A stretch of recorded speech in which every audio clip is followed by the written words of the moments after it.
Thank you, sir. So welcome to this week's TOC meeting, where we've got a few items on the agenda. There's reviewing actions from last week, review of the outstanding PRs, an update on foundational infrastructure and any other business. Has anyone got anything to add at this point? No? Cool. Oh, were we going to have a check-in on the naming discussion for the CF on K8s effort? Yeah, can add that one in. I'll tell you what, shall we start with that one? Why don't we go through the usual agenda first? Then. Just cover things in order. All right, cool. We'll drop it in at 3 then. Okay. Naming. There we are. Okay, so in terms of actions from last week, it was on me to chase on the YAML and whether that was accessible. I did send around an email on that one to those people that it was relevant to because it had got PII on there. So I think there's no reason to not merge based on that one. It seems like a pretty sensible one because we're planning on going with having a translation from YAML to human/HTML. So I think that's absolutely fine to go with. So I see no reason to prevent that one other than that PR just needs a little bit of updating because it's got some conflicts on it now, and then we should be in a fairly good state to go. Chris, has anything happened? Should I just make those updates? Because I was waiting, because I didn't want to spend time while we're waiting for approval. Yep. Okay, so I will make those updates and then ping you, I guess. Yeah, cool. Perfect. Thank you. Chris, any movement with legal on CredHub? Or is that just sitting in there? Yeah. No, I pinged them again. I mean, you can probably remove that as an action item. And if I do get an affirmative from them, we'll move that over. Yeah. Okay, cool. And David obviously did his job from last week because we have foundational infrastructure here. So that is cool. I just realized I forgot to actually put an action section in this week. So I will do that anyway. Okay, so on to review of the outstanding PRs. And the first one is the machine parsable working groups, which, yep, that just needs its update. I'll just post the link for that one for everyone. So yeah, that just needs updating, and then we should be ready to go, I think, on that one. And that'll make life nice and easy for machines. And then in time, we can make things nice and even easier for humans. Okay, so well, the next one up is fix URL of community repo where to file a PR, which I will just post there. So this one's it's an interesting one. I guess it's a balance between user friendliness and frequency of updating. What do we think? Eric?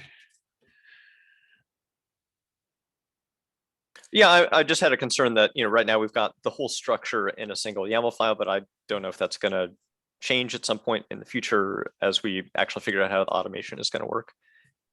Especially if, right now I don't even know if we can implement exactly what we want here in terms of additions and removals with the single file structure based on the roles. If that's to be, like, if we're even trying to codify that rigidly in terms of who would be able to operate on that file as opposed to just like what the rules would normally be. So I filed the PR actually because I tried it out. I wanted to add 2 colleagues to the Cloud Foundry org and finally also to one of the teams. And yeah, there was an RFC, pretty nice and new. So let's try it out. And I stumbled on a 404. And then it's also difficult to find which file where to file the PR if you don't know it. That's why I added it. And the PR that I put into the chat is my outcome of the RFC.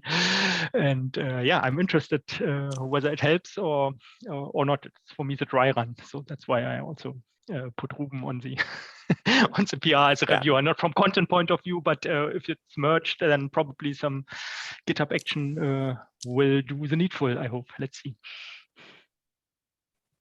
Yeah, I also was thinking that we should probably split out that file into separate files because it's not that nice in its current form. Just that file was what we need for the tool, right? So we would need some YAML templating to merge it again and then pass it on. Also, my final plan, or like the end goal, is that I would like to.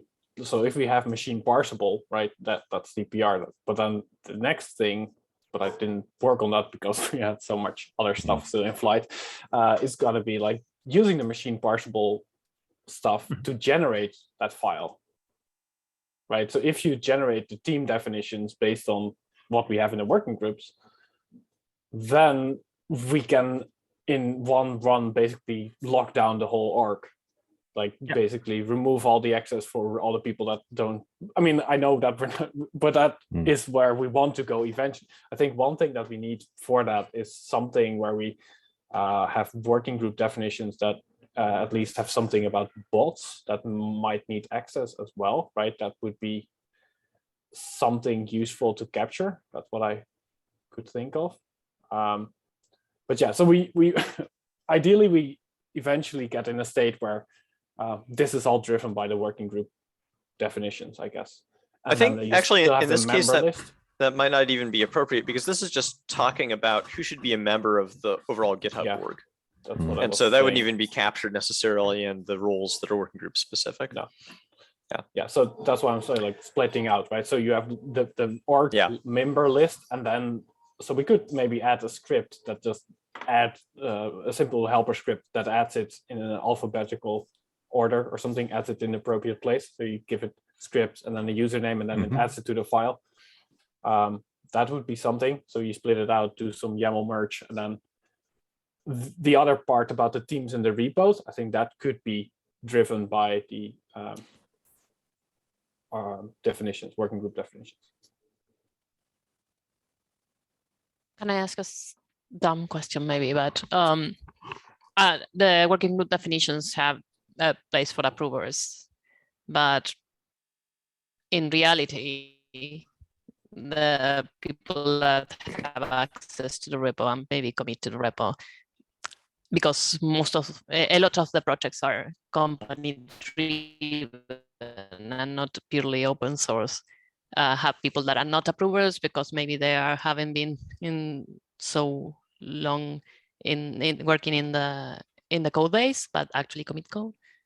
So we don't have a space there, and I'm a bit worried that they will be eliminated from the groups and would lose access to the repos. Yeah, I think that's the goal, right? Because that is what's causing like it's not an equal playing field that way, right? Because people within organizations are treated differently than people like outside contributors. So I think that is one of the main goals to get that. This will be tied to move into a PR only workflow, strongly tied. Okay, thanks. Hey, what's the plan now? What should I do with my two colleagues in the team? I would like to play out or try out this community process, so that's why I filed the PRs. But there is a, let's say, not a hard urgency, but I would like to get that one resolved. Of course, I know how to add them, but I think we can still play the same. I think we can still go through the procedure that the RFC spells out, where it's all now currently in that consolidated cloud-foundry.yaml file, and that'll be fine. So, Stephan, since you're advocating that they be added to the app runtime interfaces working group, then that should really go through the lead for that as a check. Yep. And then, that's fine. I wouldn't be surprised if everyone there has access to merge that in, or maybe the TOC needs to merge that into that file specifically. But so I guess that's related to the other, is that PR 211? Yeah. Yeah. I think for this one, the text of the RFC doesn't even refer to the single YAML file describing the organization membership.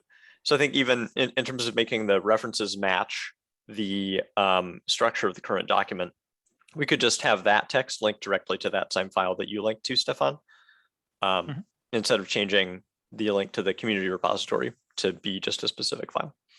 So I can go ahead and propose just a minor reword of this to make it a little bit clearer right now what the current resource to access is. And then if we get some more sophisticated structure, then we can see about revising this. Sure.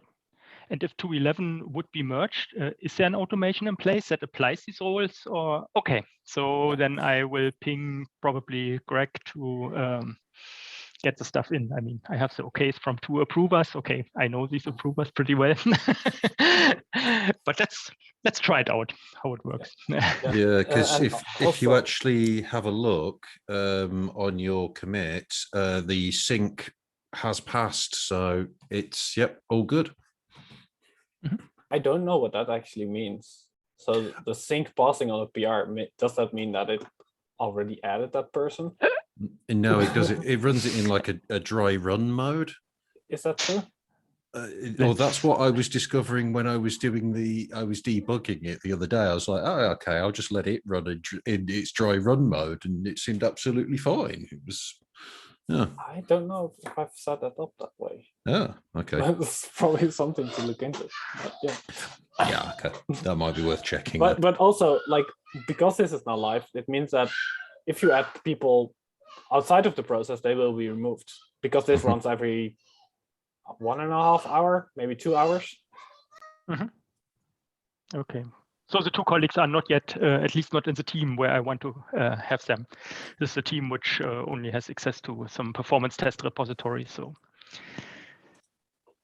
for now, everything is fine according to the process, and I need now to convince Greg to merge it. Cool. Okay. Okay, so then we have 209, which is an update to the working groups, which is, things are happening but aren't yet fully formed and planned. So I think that's good to merge in for now and iterate upon. So I'm quite happy with that one.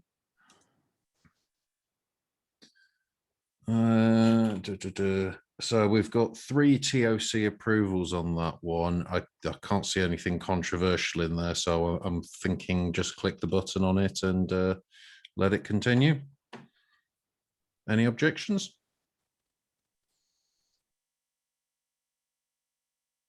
Okay. Cool. The next one we've got is 207, which is me working on an acceptance script that deals with numbering and some SEDs on RFCs, because both myself and David have actually managed to slightly goof merging RFCs. So I thought if we've managed to break this already, maybe we should script these things. So feel free to have a look through that one. There's info in there about how to do dry runs on a local branch. So see if you can find any particular issues with it or any things that you would like changing. But there's no great rush on that. Is it like validation, or is it like something to generate it? So what it actually does is it runs a find on the directory, looks for the greatest number in there, iterates it by 1, will then use a rename to change out the draft portion of the RFC with this new number. It'll pull in whatever the PR reference is in there, replace that in there, update it from any status of draft or anything else to accepted. So it's the last bit before merging. And I've even had it go through to check for any links that you've got and update those as well at the same time. So hopefully it will cover most of our cases. And thank you to the build pack community for having already created an awful lot of that I nicked.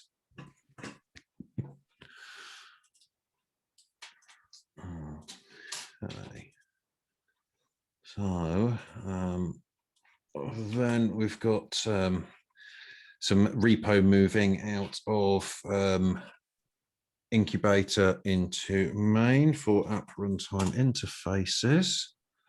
I don't think there's anything controversial in here, and we've already got quorum, so I think we're fine with that one. Yeah, and this knocks 205 as obsolete, which I closed as well as part of that. So I think we're good to go on that one.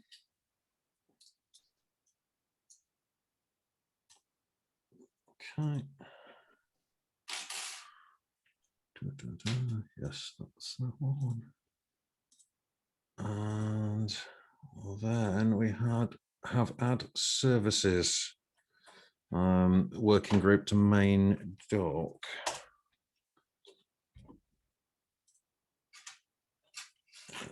So again, this is all part of setting up the service management side, and I'm guessing there's going to be more filled in as and when.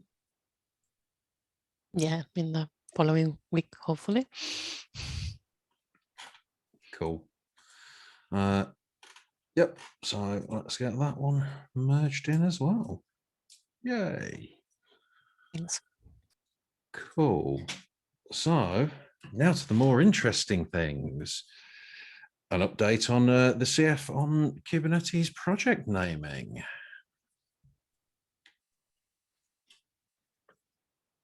Yeah, I'm just pulling up the very long Slack thread in CF K8s dev where this has been going on. So yeah, there was some voting amongst the people participating in that channel and thread, and there's a pretty clear top 3 among the candidates. I'll just paste them in to chat. I'll put them in the document here.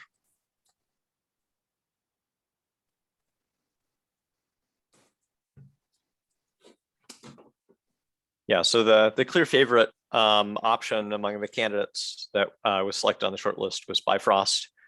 And then Korifi was second, and Faro, I guess with an F spelling, although we could maybe have some debate there about that, was third. Then there's the tailed off pretty far after that. I'll find a link to the thread, top of the thread too, in case anyone is interested in taking a look at the discussion there.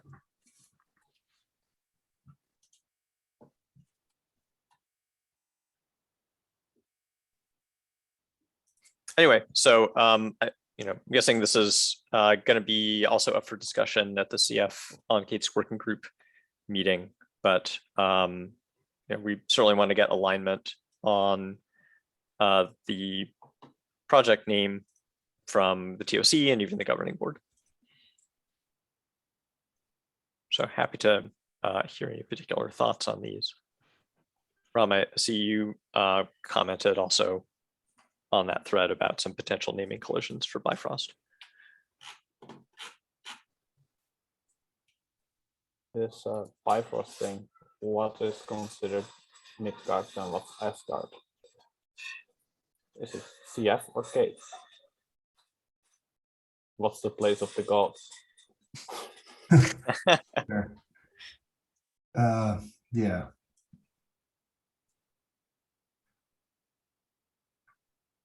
I like so Bifrost, but like when I looked at the pronunciation for it, when you look that up, I believe it's more like Bifrost or something like that.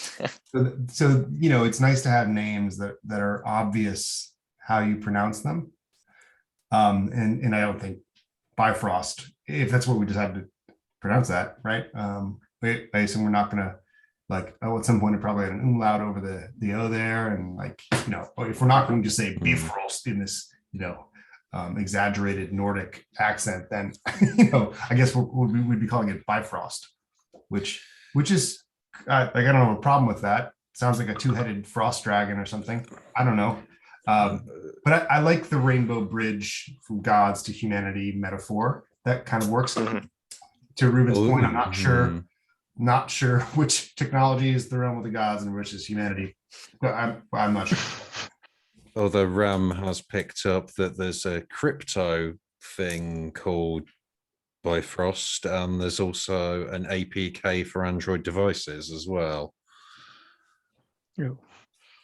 For Germans, it sounds like let's say what you get at the supermarket and the fridges, vegetables, etc. Deep fried. No, not deep fried, but very cool stuff that holds for years.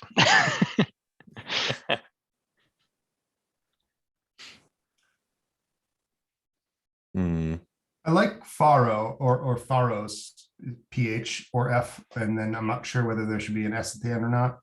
But I like that, right? Lighthouse, like a something that brings like real clarity and tells you where you are to the Kubernetes environment, right? Like that makes a lot of sense to me. And I mean, there is like a pharos.com spelled. There's no pharos.io, but pharos.com is like discover enterprise cloud printing, gain instant return on investment by eliminating costly and insecure on-premises print infrastructure. It's not it's printing, right? It's printing. So I don't think that's a problematic collision. So yeah, I like Pharos.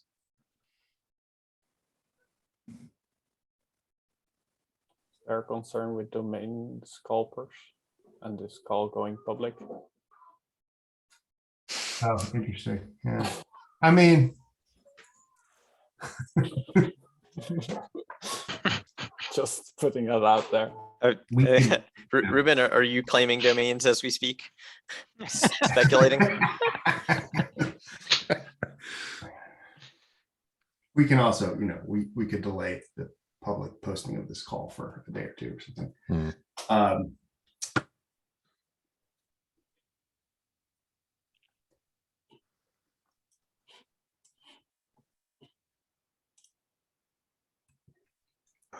Yeah, I'm quite easy with any of the names on there, so long as it's pronounceable. That's the main thing that I worry about. Well, that's where I have some issue with the front runner though, because I if you're going to pronounce it sort of correctly, I don't think it is Bifrost, right? But that's the obvious. I mean, it's in the Marvel movies. They refer to it. I'm pretty sure they say Bifrost there. Oh, really? Okay. Yeah. So it probably some variation of pronunciation is okay. Okay, yeah, I'm missing a cultural reference there that might make it clearer. Cool.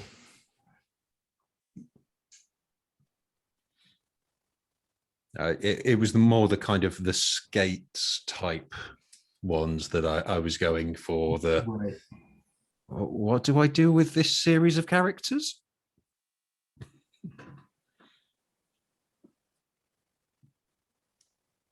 But tomato, I can cope with that.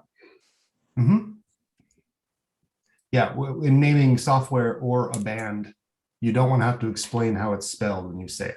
You just want it to be obvious. And so yeah, Bifrost, sure. Korifi, cool. I do like Faro or Pharos. I could see that having a spelling issue based on pronunciation, just with the PHF potential for confusion. Yeah, I mean, that's not too much. It's Pharos with, that's a standard just English thing. Sometimes F sounds are spelled with a PH and sometimes with an F. And, that's not so bad that I would rule it out because of that. Yeah.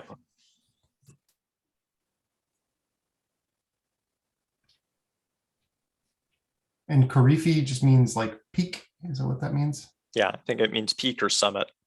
So there's kind of a little secret resonance with past CF activities with Summit. Also kind of a positive thing, maybe a little harder to build like a dedicated logo around.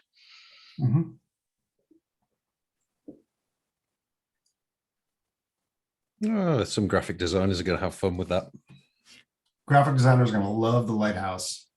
Yeah. And probably like Rainbow Bridge. And actually the peak is, yeah, you can do a lot with that too. So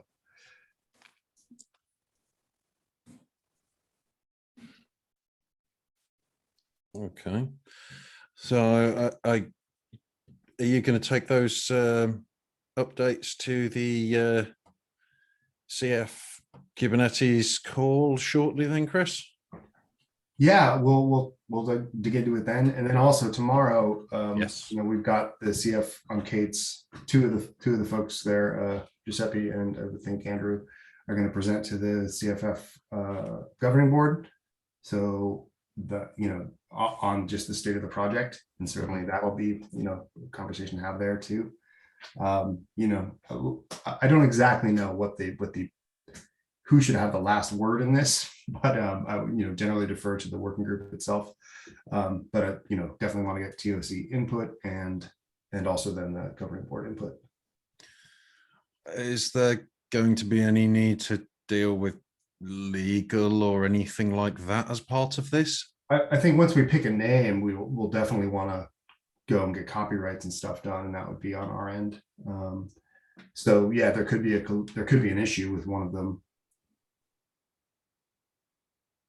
But yeah, I mean, I think we, you know, try and settle on what we want here. If there's no glaring collisions, then we go talk to legal and try and get some copyrights and trademark protection.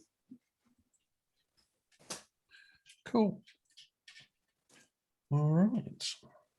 So how are things over in foundational infrastructure? All good. More details over what? No. Yeah. I don't know. We got a weekly call going. We have GitHub project beta board, which I've written a sync tool for. So there's like some CLI that I use locally. I still have to put it in GitHub Actions, but I haven't because I think it should live in the community repo or something, right? To share also with other working groups, but we're still figuring out what we want to do with our automation around things in that repo. So haven't done that yet. I have shared it with Marcela, so it is in my repo. So other working groups are starting to experiment with it. And what we do during those calls is, I mean, there's a lot of people from the Bosch area showing up to those weekly calls.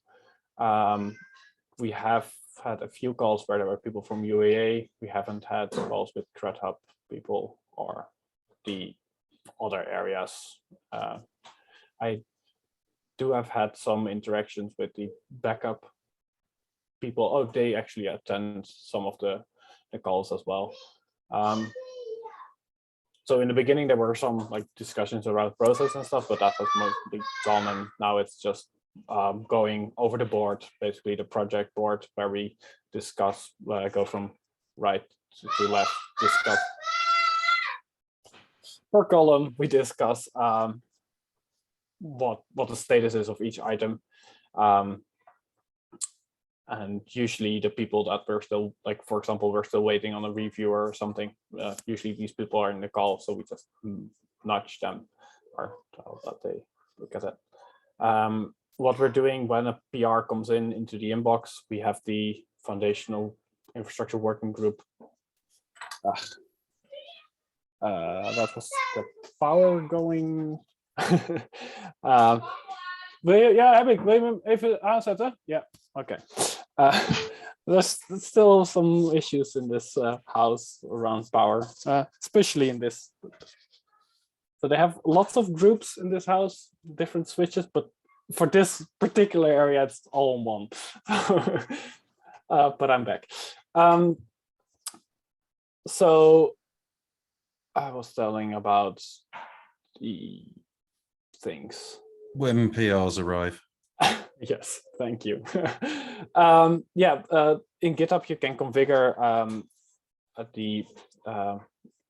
in the team, you can set up something for reviews. So you can configure that when you assign that team to the PR for a review, it will assign 2 people from the pool, and then you can set a load balancing algorithm and stuff like that.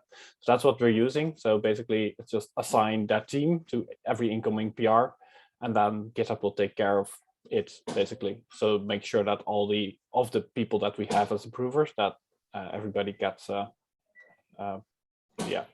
takes part in reviewing. We have had and like we also have like the rule that if someone doesn't have time, they will just unassign themselves, and then we pick someone else. It's all still that part is still like manual, but yeah, it works fairly well and it doesn't take a lot of time. A few, I think a month ago or something, I briefly looked into the stats on the LFC Insights thing or something, and I found an interesting metric there. I just compared to like the situation a year ago. You can apply filters there through JSON. It's so I filtered it down to all the repos that are in our working group, and saw that there was, let me get the numbers so I don't screw those up. Yeah, so I looked at reviewer comments because I think that's the only thing that as a working group we actually can influence. Like we cannot influence the number of PRs coming in. We cannot right, that's not up to us. We can just make sure that the PRs that are coming in get reviewed in time, right? And and by doing that properly, people might come back, right? That's how I see our mission. And with the reviewer comments, we saw that we went from 1.5 reviews comments per month, and back then it was 50% of those review comments were done by VMware people, and then we are now up to 35 review comments per month, and VMware has dropped to 25%.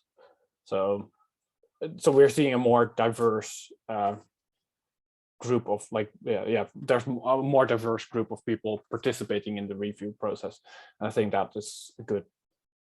That's actually a success, I think, for what we have set up with the TOC to do, right? What we want to achieve. So at least for the Bosch area that is working, in the UA area, we're also making progress. The other areas, CredUp, I think, is just like a limited set of people that are actually working on that, so it's not really working there that well. And the other areas are mostly, I don't know, in maintenance mode. There's just not a lot going on.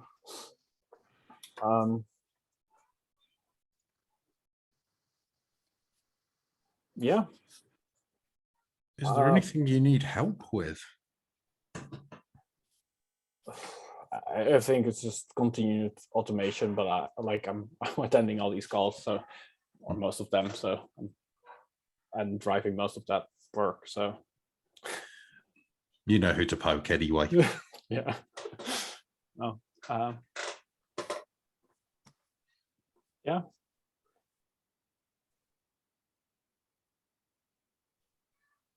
Any questions from anyone else?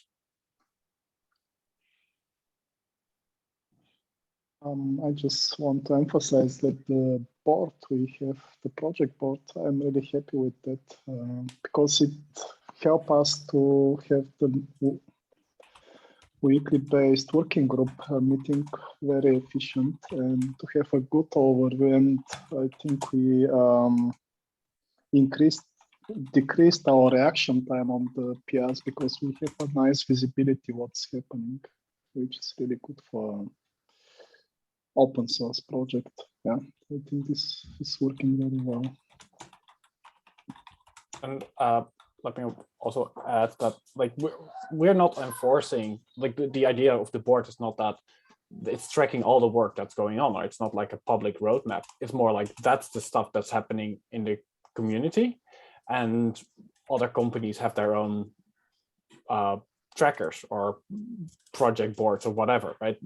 This is just we are tracking what's going on in the public space. So we're not trying to track any roadmap things there. We do have some roadmap discussions. For example, I mean, like that's just, for example, the Jammy thing that we started to get a discussion for that. So we have some of those things going on, but those are not captured in the board.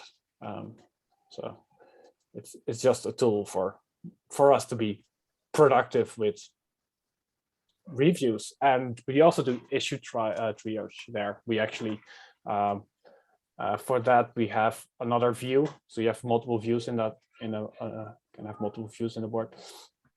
And we have one column for all the where we can see the last activity date on the issues. And what we do there is just since the last call we had, we check if there was any update on any of the issues, and then we just go over those that have had an update. And at the other end, we have a stale bot. So once things become really inactive, they will automatically be closed by a stale bot.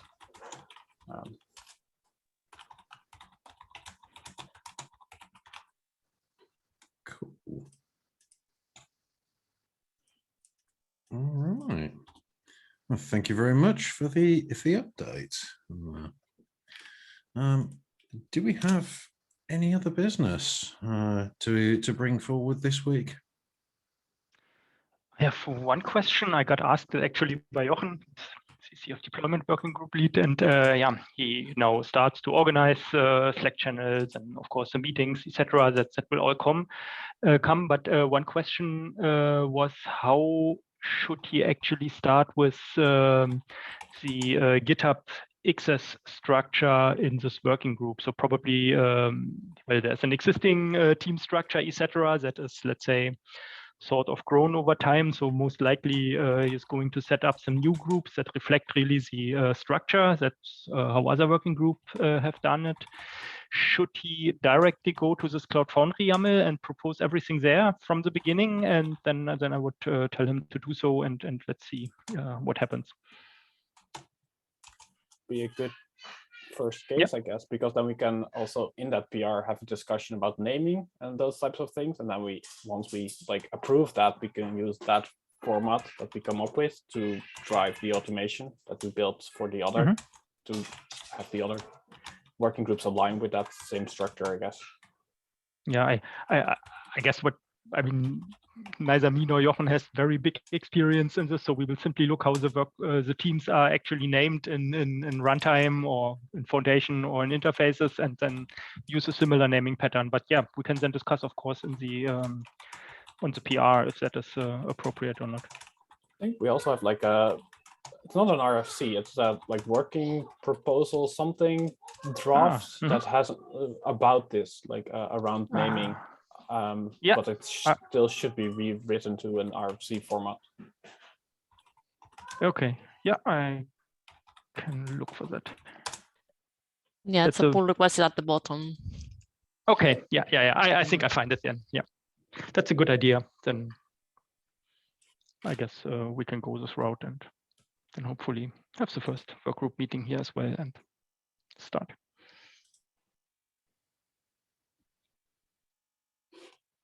Okay, cool. I think we've managed to escape gaining any particular actions as the TOC this week, unless I've missed any. Woohoo! All right, so if no one's got anything else, then I guess we shall depart for this week then. And I will give an action to David to poke for next week's updates, but I'll let him know via Slack. Cool. All right. Thank you very much, all. Yep. Take care. Thanks, everyone. Bye-bye.